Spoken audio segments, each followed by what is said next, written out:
All right, so welcome again to Firstfruit Kislev. And of course, Sheshvan has been great, right?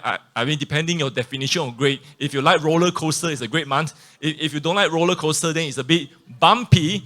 But nevertheless, we are still, you see, all these months leading up to Passover are a bit bumpy. Look at your neighbor and say bumpy. So I know some of you have never even tried roller coaster in your whole life. You should, at least once. Then you know what is bumpy. But you see, this is a month where we have to embrace the process. Look at your neighbor and say process. You see, process, what does process mean? It means it takes time. And you know, if you are in sports, you know, if you watch football, you watch basketball, you know what process is. Every time your club, your nation goes down, not doing well, like my Italy didn't qualify 2 times World Cup. Despite being European champions, so ridiculous. But anyway, process. Before you can go up, you have to go down. So there is this war process. I think the Lord has been teaching us for a few cycles already that we need to fight and don't get too happy or too depressed. So we just finished our general election, right? So last Sunday we were here and you know the next few days, so much drama in our nation, but it's not resolved or anything. Don't get too happy. Don't get too depressed. We are in a good place, but the Lord requires us to advance even more. So that's why we need to understand the process is still a time to advance. Now, very quickly, I just want to talk about first fruit principle because it is worth repeating. It's worth kind of etch it into our mind and spirit. See, we have a weekly cycle. You know, every week there is Sabbath, and this week you have extra Sabbath. Right? No more Mondays blue, right? But I know some of you have to work tomorrow. Some people have to work tomorrow because appointments can be changed. But still, we're talking about overcoming. We're talking about if you do everything daily, then all of a sudden you have a habit. So some of you are like, you know, that we're just talking about how some people never read the announcement. The RTRC announcement. So maybe make that a habit. Just read the announcement. Just do a bit of calendar. Do you need some help in calendar? I think we can get someone to teach you. Yeah, because it's so important. I tell you, it's really important to make sure your appointments are kept. You see, the Lord kept His appointment. That's why every month, every week, He comes. And when we have this habit, our capacity increases. Then we have this monthly cycle, Rosh Chodesh. I was just reading about the Hebraic calendar yesterday, you know, from the secular point of view. And it's very interesting because, you know, the lunar calendar used by so many cultures, right? The Muslim, the Chinese. But they say the thing about the Hebraic calendar is they have to follow Torah. They have to follow the rules in the scripture. And yet after following the rule, it is still so precise. So that means God really, really is very concerned about the timing we encounter Him. So that's why I always say, if you really, really have to schedule your meeting and things like that, do try to make first fruit your priority because that is really the time we enter into a portal. We get deliverance. We get prosperity. And then, just now, the prophetic team, some have prophesied, you give even without knowing how much you are expecting. And sometimes that's a burden on people. That's a snare because, yes, it's true. Everyone goes through different cycles. But when we give without even knowing what is the return, that's giving our best. That's first fruit. Then we have the yearly cycle, the 3 major feasts. Every time we come to those places, we have seasonal advancement. That means, you see, 5782 and 5783, not the same. Because we are having a different kind of focus. Last year, we were talking about the house. We were talking about building internally. But this year, we had to go out. Because you want recovery. The recovery is not in the house. The recovery is outside there. So that's why there is always these kind of things. So remember, the year of divine recovery, we have seen that. You see the pipeline, you see the camel, you see the goal, but in the midst of that, there is warfare. That's why the process, understanding what warfare means is so important. Then there's oasis. Look down there, oasis. Oasis are your rest stop. So imagine you try to drive. I mean, here if you drive to Penang, not so far, right? If you try to drive to Bangkok, pretty far. Anyone tried driving to Bangkok before? Or you know, in Australia, from Perth to Melbourne. I heard people, and they took 2 weeks because a lot of salt. It's not a straight line, by the way. You can't drive straight line. It's like Yeah, it's almost like, it's almost, not quite, it's almost like California to New York, a bit shorter. So that's the thing, in between, you need rest, you need oasis. Now, when we come to first fruit, we also just want to,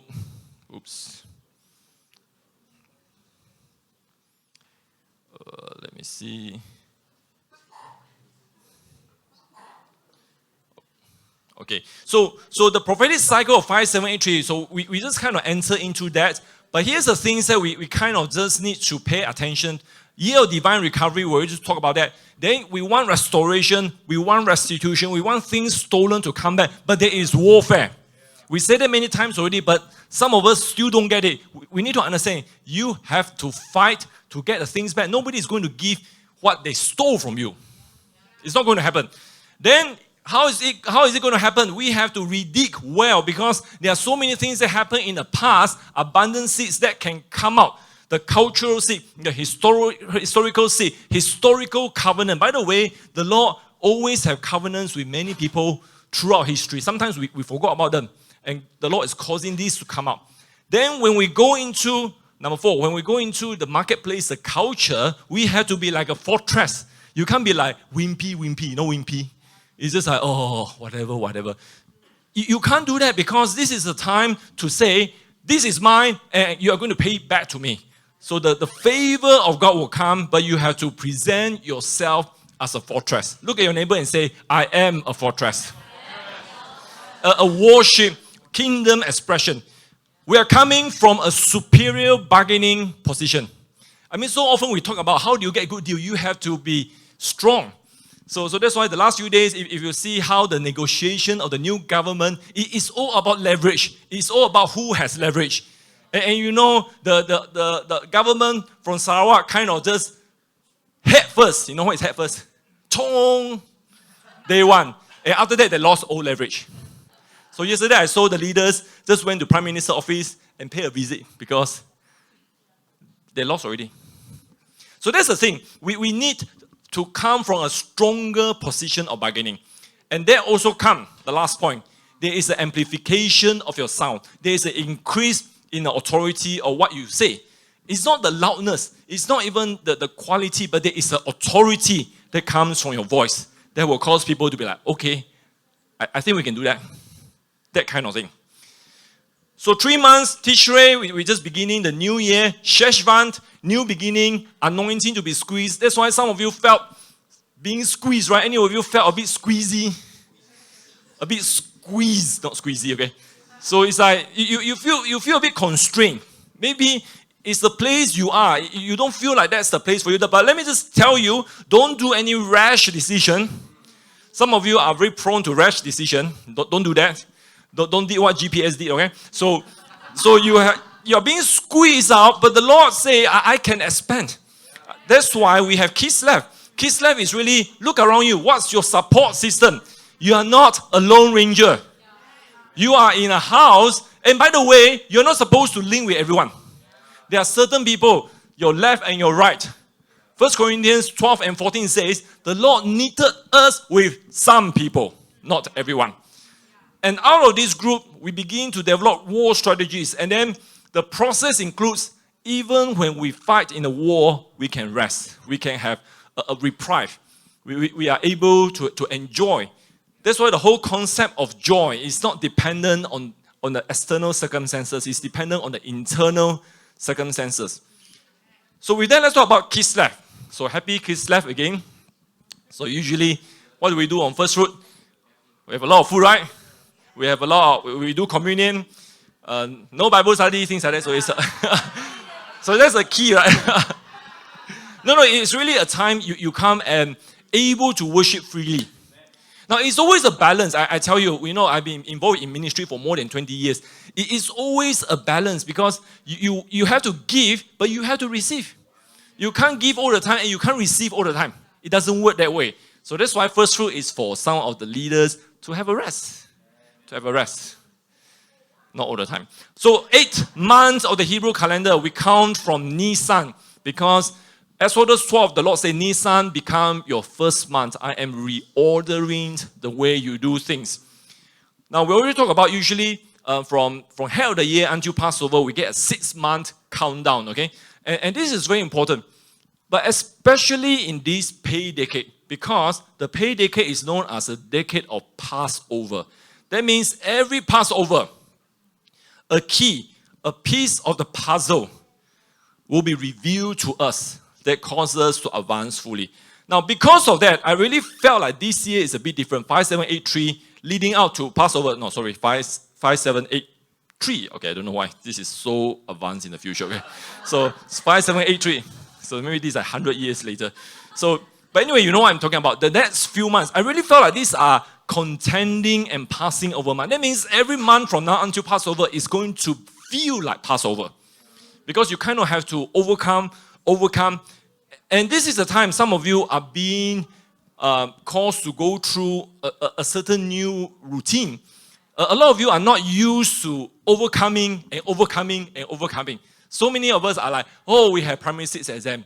Then, you overcome. Then you wait for a few years. Oh, Form 3 exam, Form 5 exam. It's like exams are not the marker of your life.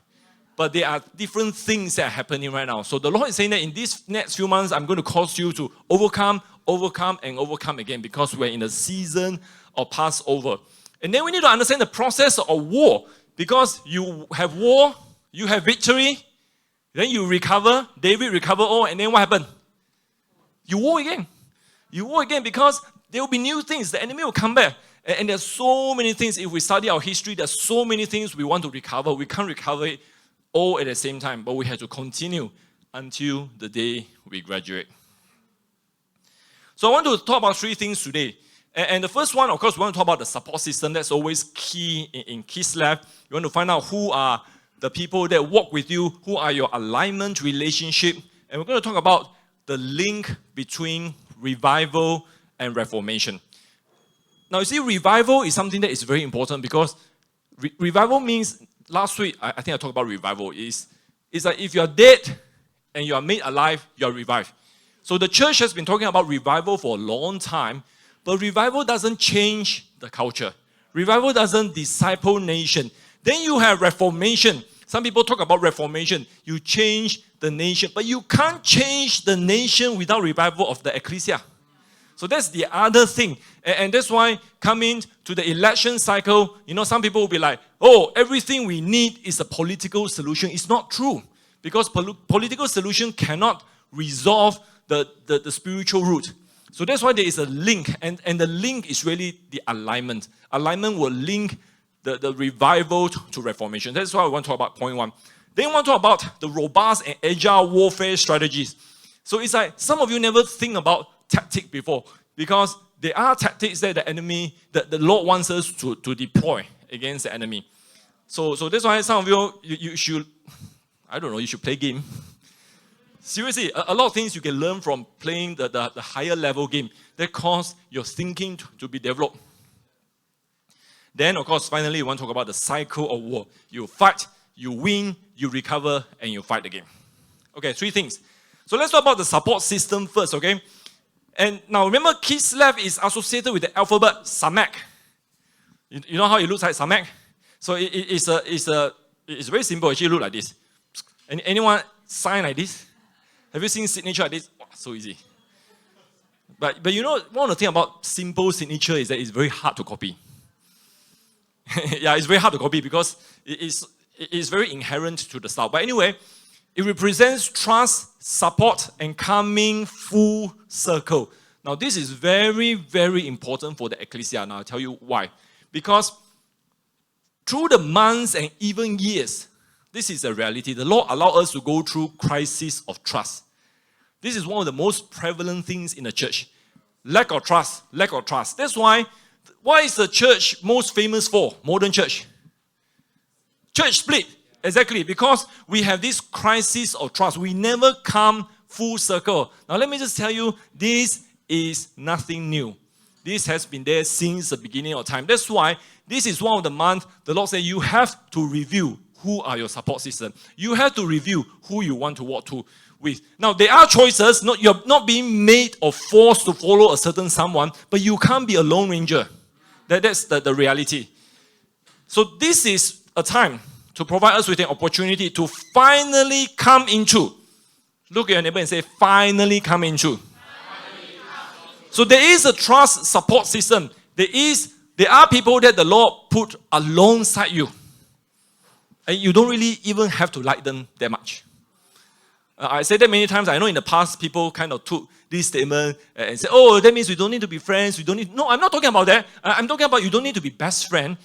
Because you know a lot of times, quote unquote best friend, you do many things except the important things. You do all the, you know what I'm talking about.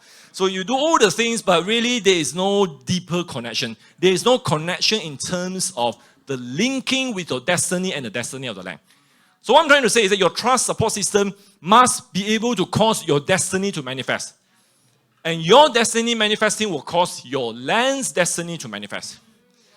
So some people, the Lord had placed, and you just have to accept them. No other option. So we saw this with Israel because they have tribes, they have different gifts, they have different anointing. And this becomes, that's why this is one of the things that we have to understand. Everyone is not created equal. That's why today, now I'm not against inclusivity, okay? But the way it has been interpreted is equality. Equality means I give you, see, for example, let's say we're going to give food, right? So Jared and Jacob, maybe you eat more food, right? So I give you one piece. Maybe Kiyun eat less. I also give her one. How can? Now, God is not fair in that sense. God is not fair. God is not fair. Not fair in the sense He gives everyone the same. That's why we all have different gifts. And that's why you shouldn't look at someone and say, oh, I want that gift. I want to preach. I want to be on stage. No, that's a very Confucius mindset. And this is something that we have to come to an understanding. That's why we encourage everyone, come to Bible study, come to the prophetic training, come to whatever, so that you are able to be activated and finally come to a place you are comfortable. I remember those days at university, it took me a while, and after a while I'm like, okay, I don't need to do this, I don't need to do that because I'm fully comfortable with what I can do and what I cannot do. So that's one of the things that we had to get into. So when we look at this concept, seeds of salvation, and that's really something the Lord placed in everyone. That seed, even for unbeliever, there is a seed of salvation. And if they are activated, then the potential to be the very best version of who they can be, it will come out. So that's really the allure, the allure of salvation. It's like there is something, one seed can produce something great. You don't even know what the tree is going to look like. So that's why going back to Israel, this manifests greatly after they receive their inheritance because it is not a fair distribution. Some have better land, some have bigger land, some have ocean, some have better crops. So that's the thing. And Joshua decided as he was led by the Spirit of God. So they have to develop their portion and alongside with the rest of Israel. And at times they will come together for a cause. For example, when they want a king, that's a negative cause, right? For example, when they rally behind house of David, it took them 7 years, but eventually they all united. That's a good cause. So that's why sometimes we think about it, unity is not necessarily a good thing, especially if it is against the will of God. Then at times, remember towards the end of Judges, they will do as they please. Everyone will do what is right in their own eyes. So when we understand the charismatic era and the pastoral system, it kind of leads us into that path. Everyone do what they believe is right. So that's why the spirit of independence become a religious spirit type which the Lord is wanting to deal with in this season. You understand what I'm saying or not? It's like people want to do what they want, but we can't. We are in a corporate setting right now because the Lord is talking about national salvation. The Lord is talking about discipling of nations. We can't just do what we want. So that's very important going ahead. So remember 5782, we encourage a greater emphasis because it's the year of building the house. So we talk about support system through the house. We talk about micro churches, which is all still true. But this year, the support is still important. But we have to begin to step into the spheres. Look at your neighbor and say spheres. So there is a sphere that the Lord assigned to you. It has to be unleashed in this season. And that's why I really like what's happening with today's Judah and prophetic combo and things like that. Because there is a portion for myself. When you come here, do you expect to be blessed? Yeah, of course. It's all right. But then there is a portion to go out. There is a portion to push you out. That's why some of the prophetic words, I'm really glad to hear that the prophetic words sort of move beyond personal level. Not just bless you. No, nothing wrong with bless you. But it's like, bless the land. Let it grow, that kind of thing. So that's why this year, you want divine recovery, it is in context of your nation. So that's why the Lord is causing the ecclesia to go through a cycle of revival. Now, we have been talking about how the Spirit of God is leading us from the era of the church into the era of the kingdom. But it is still manifesting. We haven't obtained a full revelation. That's why the church still needs to be revived. So remember, I talked about it last week. But basically, things which were dead, you could be alive again. Right? So remember, Ezekiel did that, right? He prophesied 4 times and the dry bones became the army. Revival brings us into a place where we can step into the process of alignment. I'm going to talk a little bit about alignment, not the focus of today's teaching. But it's important when we understand support system, we understand the concept of alignment. Then from there, we can go into reformation. What we desire to see, the changes in culture, that's reformation. See, revival is really internally, the house. But reformation is when you see society change. What is the purpose? So that a nation can be sheep. But then what is the purpose of being a sheep nation? It's so that all of a sudden, the harvest can come in. You see, we're talking about the ease of harvest. We're talking about the opportunity for harvest.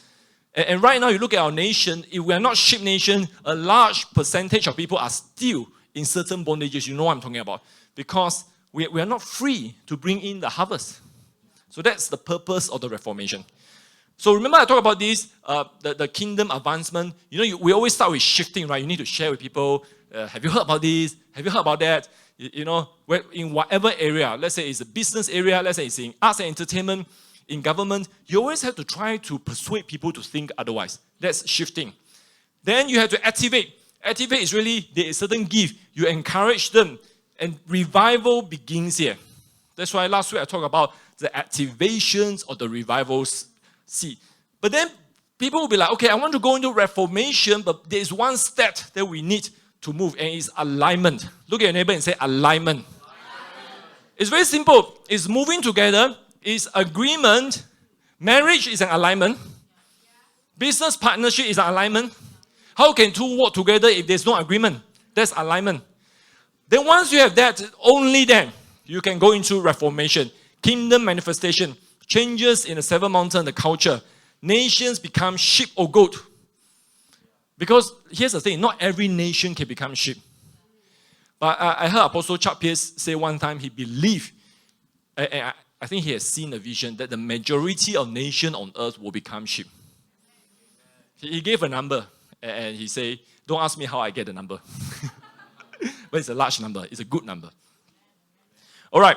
So let's talk about alignment very quickly. So here you see alignment is really the link. You are revived. Then you want to change society. You need to find the people who want to do it together. The micro churches. And even alignment can be a link with unbeliever. It can be with Cyrus. It can even be with Nebuchadnezzar. This is a season we will see Cyrus, but Nebuchadnezzar. Nebuchadnezzar is meant to bring judgment to you. But sometimes they become instrument. Interesting, right? Interesting. So in between that, what is our job as ecclesia? The generation of Daniel had to rise up. The Daniel will look at the scroll. What did Jeremiah say? What did Isaiah say? And they will be instrumental in releasing Cyrus.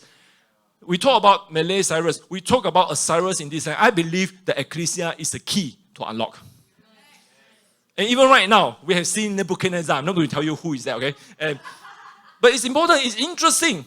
It's like God is saying, my ways are higher than your ways. Do not be so religious about how the national polity is going to go around. It is a very important lesson for us.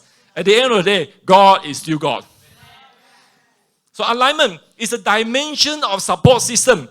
Because you can't be Lone Ranger. We have been Lone Ranger for too long. So don't be a Lone Ranger. Look at your neighbor and say, don't be a Lone Ranger. Find someone, find some place that you can be. So now, by the way, if you are a visitor today, this is not a condemnation against you. We always welcome you to come and explore and see what we do. And we can be friends. We can have coffee and things like that. Go to first floor, okay? But still, I want you to consider who are the people that, if you are in deep trouble, you are in deep deliberation, who can you call? Who can you talk to? I think it's a fair question, right? See, alignment, we have to accept and embrace God's divine order of government. Of course, first within Ecclesia, when the fivefold ministers are being restored, there's so much resistance, even today. So much resistance. But we don't need to be religious about it, right? I mean, it's like, yeah, we accept all the five people. When you go into marketplace, you don't need to use your title. You look very weird. Prophet so-and-so. This is Evangelist Andrea. It's like, sweat. So we need a bit smartness. We need a bit of, street smart. Just don't be ridiculous out there. So, by the way, God's divine order of government also includes circular government. I know so many people, their brains sort of exploded already over the unity government. It's like, they cannot understand. Why is that you cannot understand? God revealed one step, and that's it. You take it. You can't be like, okay, I want the end. I want the end product. I want victory. If you play game, right? Victory is level 100. You're at level 10. How to have victory? You're not strong enough. That's why some of the things that we have been looking, even with United States midterm and things like that, people are like, why is it not happening? It's because if we give you victory now, you can't handle it. It's like I show you the big boss, you will lose. That's why if you play game, you understand what I'm talking about. It's like you need a certain level, then you can meet the final boss. We're not there yet. That's why accept and embrace God is who He is. Then alignment is actually a personal relationship. We're moving away from the structural denomination of past season where you become members of this structure, you become members of denomination. No, it's all about personal relationship. It's all about when you see someone having a superior and more legitimate anointing, you say, I want to be part of that. That's alignment. And we saw that with many examples, Moses and Joshua, Elijah and Elisha, Paul and Timothy. That's Jesus and the 12. These are the biblical model of alignment relationship. Then, of course, I already mentioned, it's really a desire to covenant. Covenant, at the end of the day, is the highest level. In biblical time, you can't just cancel a covenant. No, like today, people, once you go into a covenant, people try to find ways to break the covenant. But God said, I hate covenant breaking. Covenant breaking brings a curse. That's why in this nation, we have this issue. We have 4 nations coming in to form one nation, but the covenant was quickly broken. There's a lot of agreement and disagreement over how to deal with that. And that's a good thing. And people need to come to the table and say, this is what we want to do. And this is what we believe the Lord is leading us. Now here's the thing. Alignment is not the end in itself. Because sometimes people say, okay, I have alignment, that's the end of the story. No, it's really to link revival to reformation and ultimately cause nations to be shaped. That's why this is part of the solution. It is not the solution. So we have to understand, because sometimes people, and we found that very often in the church, sometimes they found a concept they really like, and they will go all the way. Say, this is the best thing. This is the best thing. This is like the Elysia of life. Hello? It's just part of the big picture. God keeps moving. Look at your neighbor and say, God keeps moving. That's how new wineskin become old. They insist their way. That's how Methodists became old. Because when the Holy Spirit movement came, they say, those are from the devil. Okay, fine. Then you become old. So that's the thing. And we never want to come to a place where one day we look and we become old. That's very scary, right? So never that. All right, let's talk about the next portion. Robust and agile. Okay, you know what is robust or not? Robust means meaty. Andrea said meaty. That's correct. And it's like you are solid. You're not pushed over. Tahan lasak. Tahan lasak. That's a good one. So, is it somehow, I think it's the way the Asian mind process English word. We look at this word, robust. Maybe we think about combustion. So I know a lot of people kind of get a wrong impression. They think it's like, they think robust is agile. I've seen a lot of people. But anyway, they're not the same thing. Tahan lasak, agile is you're quick. You are very flexible. So Kislev, this is a month we can develop our war strategy. Now, one of the good things about developing strategy is that the Lord gives us so much room based on your gifting, based on your expression, based on your group. And this will help us for the rest of the yearly cycle leading to Passover. So I think it's important that we come to a place that if you feel like you're not advancing, there are certain things that you may need to change. That's why we talk about Sheshvan, we talk about Kislev. These are months of great deliverance. You may not like it, but you have to go through it. That's why, how many of you felt like this? You wonder why you worked so hard and you yielded so little fruits. That's striving. That's Cain. You know what's Cain's problem? He really felt like he had done so much. And God, why you still reject me?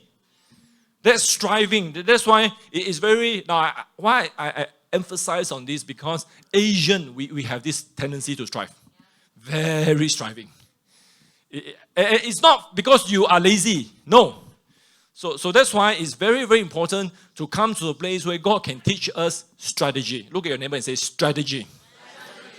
So the answer, what's the answer? Now, this is just, of course, very, very simplistic answer. You have to go through the process. Is first we have to have the right development. You have to go into the right training. And that's one of the things I find with some people, is that when you say training, they're like, no time. Don't want to spend money. This one can learn from internet. Why you need training? Okay, fine. Then see what's your result. So, sometimes I don't argue with people anymore. If people say like that, then I'll just say, okay, just wait for 6 months, then I'll look at it. See, this is your result. You never improve. So, do you have the right training? Do you have the right development? So that's important. That's the first thing. We need to have training in tactics, in strategies, in critical thinking. I tell you, the last 2 years with the pandemic, that's such a great time to train your brain. So you either become robot or you become, smart human. So that's the thing. That's the first thing. But then, just having training is not enough. You need to use it. You need to pakai. That's why right deployment.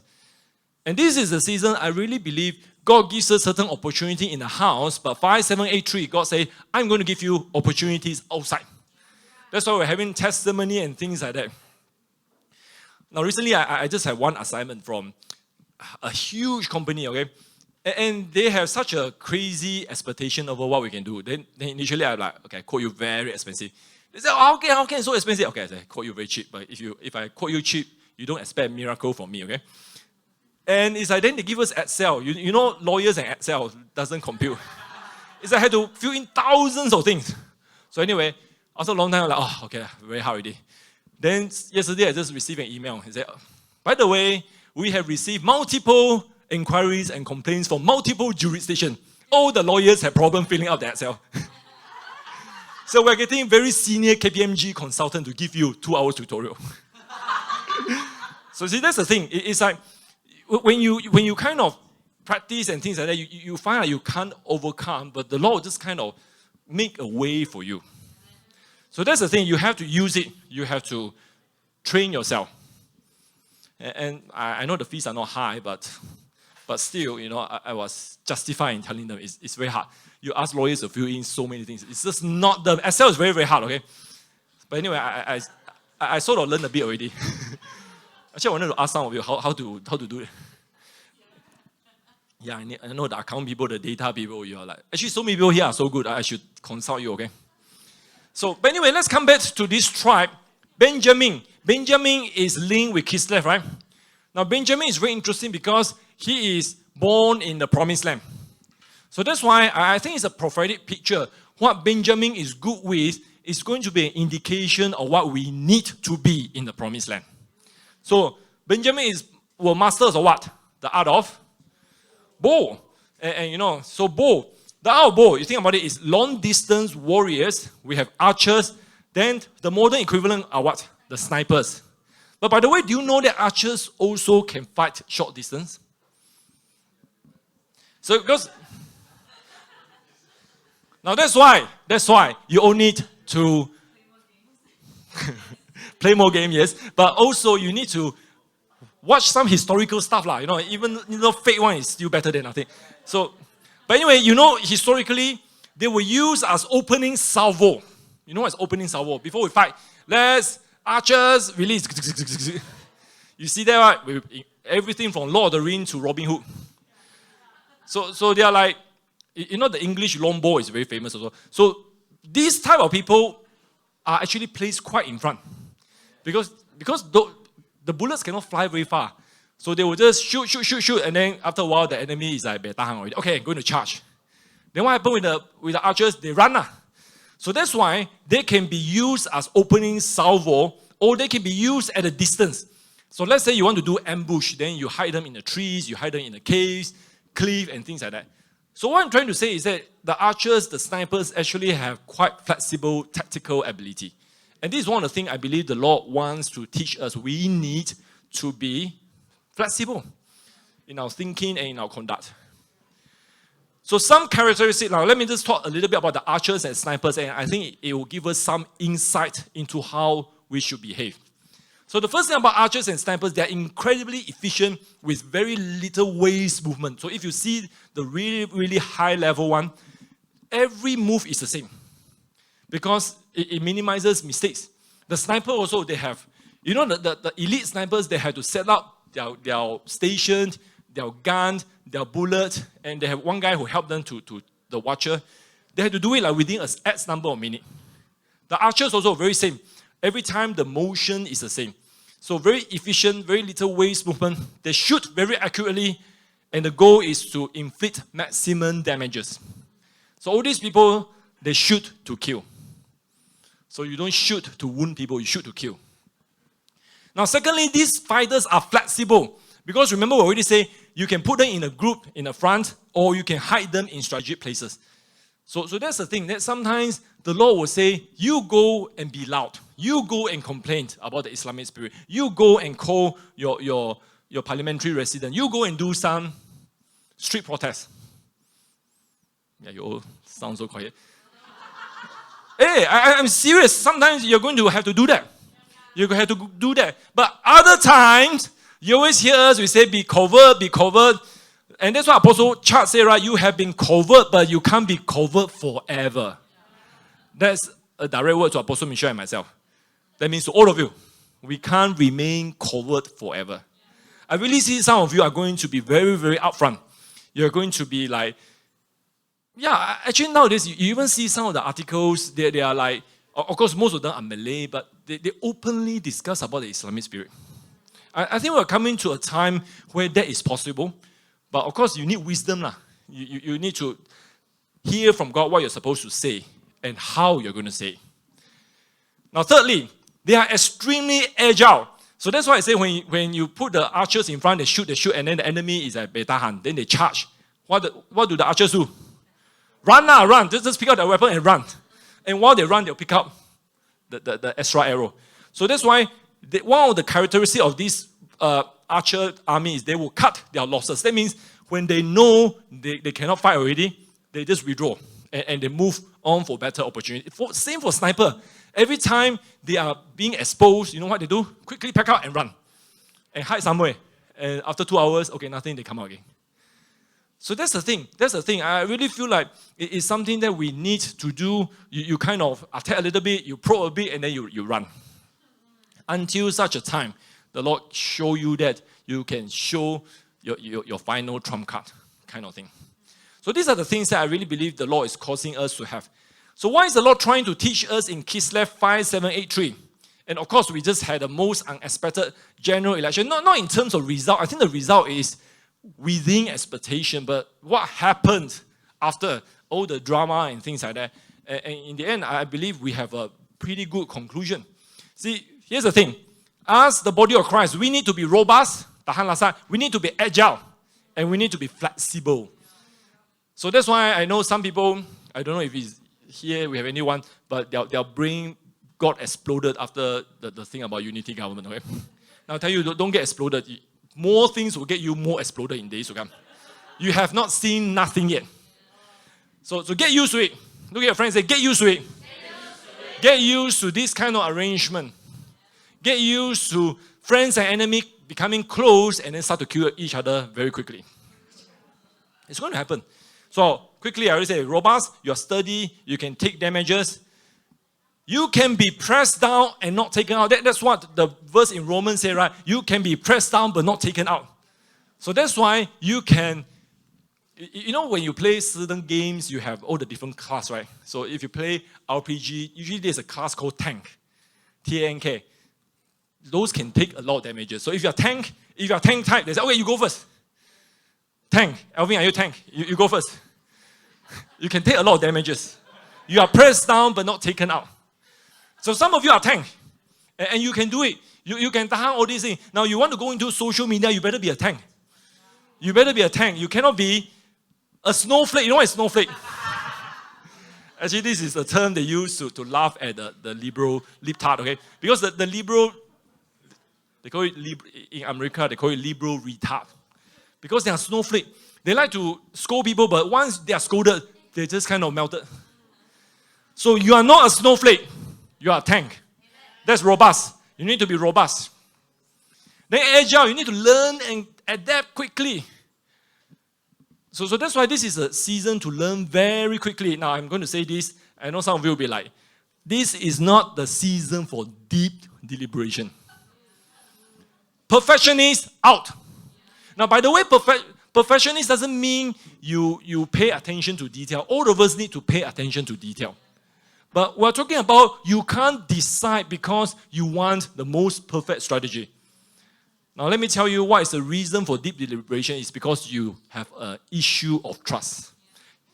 So that's why this is a time for fast reaction and trusting the process. Who is the process? God is the process. So it's going to be harder for some personalities. Okay, I really believe this cycle, some of you are going to be just so transformed. And after a while, you'll be like, I can't even recognize my old me. Because I'm so quick now. So some of you, I really see that you become agile in days ahead. Then flexible. What is the flexibility needed? I tell you, the Lord is dealing with the national, religious, and political spirit right now. And this is within the body of Christ. It is happening. And a lot of people will not be able to understand why God you allowed this. You see, God can only show us what we are ready to see, what we are ready to step into. So this is something that we need now. By the way, flexible doesn't mean compromise. We're not compromised. No compromise at all. But we're just saying that, look, there is a process. Just like Habakkuk was asking, how can you allow the Babylon to come? There is the process because after 500 years, you refuse to give up your idol worship. So that's the thing. And there will be some sort of reckoning in days ahead. But the good news, here's the good news, is that even in times of reckoning, the Lord will protect His people. So what we're saying is that don't expect easy and nothing will happen kind of thing. It's just a false narrative. Things will get harder, but the Lord will cause you to be able to overcome. I already say this, but I want to say it again. Flexible basically means we need to allow God to be God. That's the final thing, right? If you say God, now, of course, I'm not talking about those people who have fake predestined kind of mindset, You know the inshallah mindset? Whatever happened, happened. No, I'm not talking about that. I'm just talking about it. After you process everything, after you kind of compare all the things, it's like, it's still not within my expectation, but God, you are God. So it's not at the beginning of the process. It's at the end of the process. You still could not process it. Then it is time to say, I let God be God. And then the revelation will come. Okay, finally, the last point. Embracing the war cycle. So what's the war cycle? We already said, right? You fight.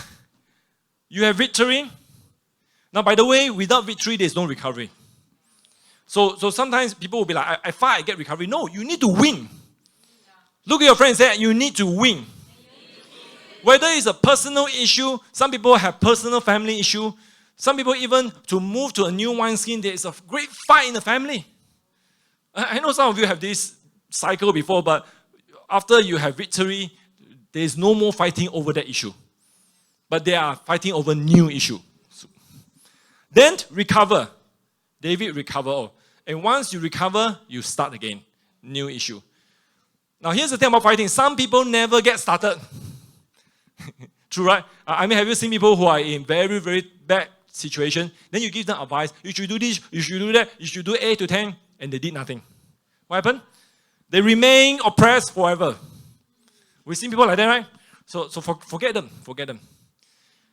See, to fight, you need training. You need revelation. You need action. So we see Gideon, for example. Gideon was a good example because he was like angry. He was like wanting to do something. And all of a sudden, the revelation of the angel said, you can do something. You can do it. And he decided to get into the action, destroy the altar of his father. And that began the fighting. Then you need victory. Proverbs 24:6 say, with the counsel of God, we wage war and have victory. I mean, that's Mozart's slogan. So God's counsel, the revelation, that's why so quickly after a time to be set free, we say, you need to learn prophetic activation. Now, not all of us are going to be prophets to be able to prophesy to other people, but all of us can have a revelation over our own sphere. That means whatever you need to hear for yourself, you should be able to hear it. Not even without the external prophets. But of course, God usually bring in the other prophets to kind of confirm, to cause you to be able to do it. So that's why this revelation, everyone can have it. Sometimes people look at the word revelation, they'll be like, okay, I'm waiting for the prophet. I'm waiting for the prophet. No, you can hear the revelation yourself. Then recovery. 1 Samuel 30:18, we talk about David recover all, right? So we're talking about you regained the loss, you have restoration. That means whatever you lost is given back to you. Restitution is a bit different. Restitution refers to what has been stolen, repay back to you. So that's restitution. And then the whole process starts over again. One generation over to the next. Okay, we're finishing already. Now, here's the thing about embracing the cycle. And the first thing is this. We have to come to a position where God knows what He's doing. So sometimes I think people question it and we're like, God, are you sure you know what's happening? You know, that kind of thing. No, God knows what He's doing. He's preparing different generations to come together for His purposes. Sometimes a part is missing. Sometimes people are not ready. That's why He has to get everyone to come together. Now, another question a lot of people ask is, why are some generals or past seasons no longer involved in a cycle of war? And this is a reality that people can go for a season and then they stop. So Elijah went on for 40 years and then he stopped. I mean, you can interpret the Bible as you read them. Did he stop? Did he give up? That kind of thing. But there are many, many reasons. I feel like sometimes people get preoccupied with this. Not to say it's not your concern, but we run our own race, right? So that's why even, remember, towards the end of the book of John, they were just talking about their destiny. And all of a sudden they heard, hey, John is going to live a long life. And Peter said, is it true? Is it true? And what did Jesus say to Peter? Yeah, don't get bored. Not your business. Not your business. But I know some people are looking at these. We're looking for the past generation heroes. Let me just encourage you by saying that, look, God knows what He's doing and He's raising up. What matters is, are you going to respond? What is your response? Cycle of war is a process. And in the midst of warfare, we can have joy and peace. I know this sounds like oxymoron and people will be like, how can it be? How can it be? But it is what it is. It is what is required. And we already say joy is based on internal condition and conviction. And it overrides external circumstances. So it's like so many things happen. And that's why in this cycle of political awakening, I always say, look, people are so interested in politics for 10 days, 15 days. And after this, oh, we got a new government, we got a prime minister we want. Okay, back to business. But that's not the way, right? We are in the cycle. We're still in that cycle. And whatever you are assigned to do, you need to do it. If you're in arts and entertainment, you are in education, you are in whatever arena, you need to continue. Some of you are called into educating the voters, educating about proper governance and things like that. You have to do it.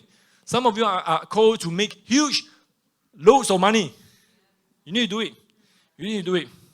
So that's why it's not based on this. It's a cycle. We never come out from there. Here's the last point about cycle of war. We need to have a long-term view. I know some people, they don't like to hear this. They say, okay, long-term, how long? Well, it has been 60 years. We have not really shifted much of nation. What about another 60 years? What about another 40 years? But anyway, we know biblically one generation is 40 years. And the Lord has shown many examples. Within one generation, He can change the entire nation. Now, of course, His words say, I can birth a nation, I can change a nation in one moment. But why He doesn't want to do it? Because very often, the people are not ready for it. Why did the Jews have to wait 70 years for Cyrus? Because if not, their dependence on the idol would not have been quenched. See, each cycle of war will reveal a personal and corporate dimension. That's why I really believe that going forward, everything we do must have a personal and corporate dimension. Whether it's your training, whether it's your Bible study, whatever we do, there is something for us, but that something for us causes us to be able to go into the culture and shift it. So let's look at example, Abraham. Abraham had to overcome a series of personal and corporate hurdles, right? First, I think a lot of people didn't even pay attention to it. Separation from parents and brother. And there was a big test for him. Remember, after the Tower of Babel, he was like coming out from Babylon, and all of a sudden God said, come. And I think the father and the brother tried to stop him. That's why you read Genesis, he was stuck in a place for a while. But finally, after the brother died, then he left. Then, of course, he had to reconcile because there was a promise, but then there's no result. Have you received promise and prophecy, but no result? That's going to be a great test because you can't reconcile. See, in prophetic training, I think we never have that. We should have a portion why prophecy is delayed. Now, we don't do that in the initial prophetic training because we don't want to discourage people. But after you do all the 4 parts, maybe you can do a small section on that. Because there is a war, there is a timing, there is obedience, there is condition, all the things. So Abraham went through that. Abraham had to receive at least 5 additional personal prophecy to be able to advance. That's why sometimes you look at Abraham, oh, he had it easy. No, he had it very hard. Can you imagine you're almost 100 years old and no child? When the prophecy is you'll be father of a nation, it looks ridiculous. Even the servant will be like, are you sure you heard it right? That kind of thing. That kind of thing. Then, of course, along there, he had to develop trust and covenant because the covenant, now, one of the most interesting thing about Abraham was that the covenant was not just for himself. The covenant was for the entire world. Galatians 3 say, through the seed of Abraham, the entire world shall be blessed. And he has to come to a reckoning. Now, by the way, do you realize that he was never tasked with the formation of Israel? That's not his job. That's not his job. But the Lord, from a distance, showed him, this is the future. Your people will be enslaved for 400 years and things like that. And by the time he's like, whatever. I've done my part. So that's why in the same way, every cycle, every war cycle, it reveals something extra about us. Us personally, from a family point of view, from a historical point of view. Now, of course, this general election, there's so many things, but a lot of us are from the East Malaysia nations, right? And that's why we start to look at the history and say, well, some of the things that explain why people behave like that. And once we had the revelation, we had to say, look, how are we going to keep moving? How are we going to keep within the prophetic word of God? All right, conclusion. So after this, we're going to have communion. And after communion, don't worry, we're going to have announcement. Testimony. Testimony is important, okay? So we come to a first fruit cycle. Why we do this? It's not because we're very free. Why we always talk about the cycle is because Because there is this monthly cycle, there's this yearly cycle, there's this seasonal cycle that the Lord is wanting us to go through and prosper out of it. So that's the reason. We can prosper, then we get revelation to advance. You see, every time we come to Firstfruit, we need to have a big picture. Look at your neighbor and say, big picture. So the big picture, this is what Apostle Chuck Pierce said, harvest posture. What is harvest posture? That means you have a posture that is ready for harvest. So let's say, I don't know if any of you ever been to durian farm or things like that. I think some of you have. So at the height of the harvest season, you really have to be very careful because the durian can even fall on your head. So you have a posture. What is your posture? You don't walk like this. You walk like this.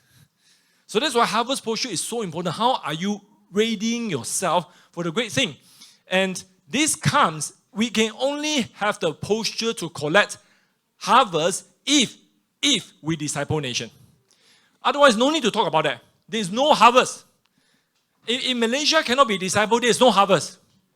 This is the reality. Without freedom of religion, there's no harvest.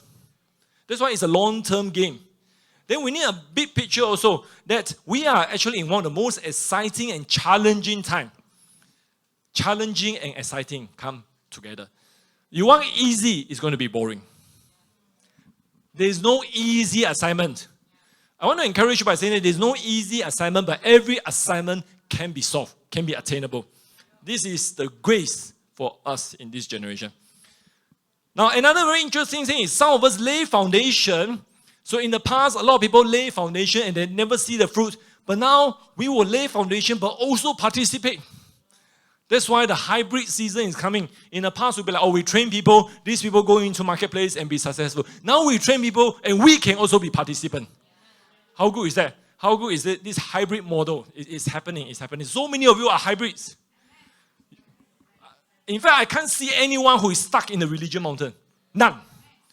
We are all hybrid because we lay the foundation, we also participate. That's a great thing, right? So that's why Kislev, it's a month for us to step into this foundation. We're in the foundation, but if you use what you receive today, then you can build on that. You can advance even further. Embrace and advance. So here's the final word I want to say. I really feel like the Lord is saying this to all of us. For there remains many things for you to do. You are not graduating yet. You are not dead yet. You are not lacking energy yet. That's why I can still give you the many, many assignments. So Lord, as we come to a place of understanding our great assignment, Lord, we just want to come before you. We want to covenant with you. And that's why we're doing the communion. Every time we hear certain things, and if it kind of touches you, it kind of causes you to say, yes, I want to be part of it, then we do the communion in a way that kind of seal the deal, right? Okay, all right, very heavy. Okay, so what we do, of course, is that we do communion once a month. It's not a ritual. It's not like, something we have to do because it's a rule or things like that. But really, there is a desire to covenant. And so I just feel like, every time we get a revelation, one of the habits, of course, we have is, okay, that sounds great, that sounds good, I'm going to wait for a while, that kind of thing. But if you want to respond quickly, one of the things I think in this season is that we have to learn to respond quickly to God. And no longer just say, wait lah, that kind of thing. And like the guy who said, I'm going to go and bury my father and things like that. Not literally talking about that. You know what that parable is all about, right? That person is trying to say, I have something big to do. I need to finish first. When I settle all my natural things, then I give my life to you. God is not looking for this kind of commitment. But He's looking for what can you do now. And even in that process, you will be blessed, even in your personal portion. You will not neglect your personal responsibility. So if that's you today, then let's take this communion together.